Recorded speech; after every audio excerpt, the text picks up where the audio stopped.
ده المقر الانتخابي، وده الطابور بتاع الناس اللي رايحة تنتخب.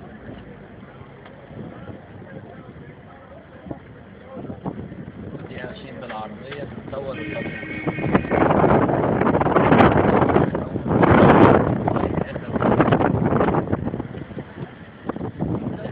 حجم المشاركة قد ايه، وازاي عشان يشاركوا الانتخاب وينتخبوا.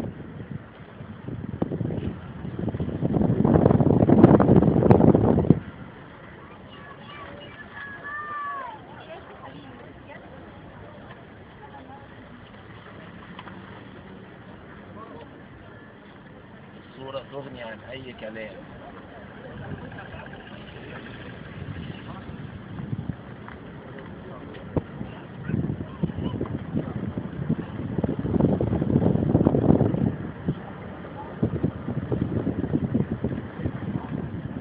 درجة الحرارة النهاردة في القاهرة أكثر من 30 درجة مئوية، والناس واقفة في الشمس ومنتهى السعادة عشان لأول مرة هتدلي بأصواتها في انتخابات استفتاء ديمقراطي. الرجالة والستات الأطفال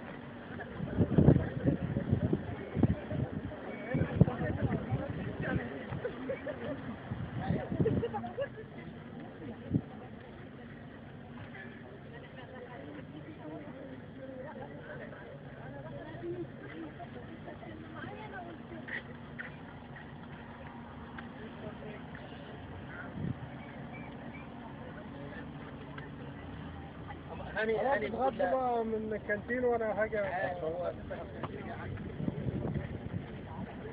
ناس جاية من جميع المستويات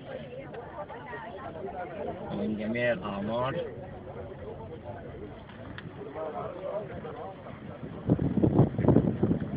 ليهم هدف واحد، إن هم يشاركوا في تحقيق الديمقراطية ويكون ليهم صوت في تحديد مصير هذا البلد.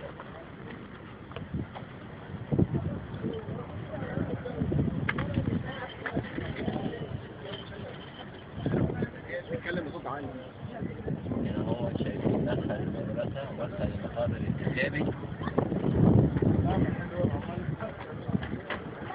مش هقدر اخش جوه اصور لكم، بس جوه فيه مشاركين ضخم جدا موجودين في طوابير داخلية علشان خاطر يشاركوا في هذا الاستفتاء المصيري.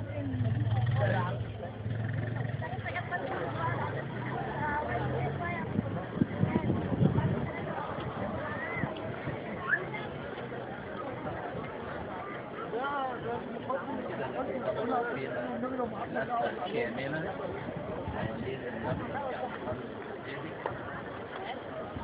طول الضلع بتاع هذا المقر يبلغ حوالي 250 متر، والناس واقفة بطول يبلغ حوالي 900 متر تقريبا.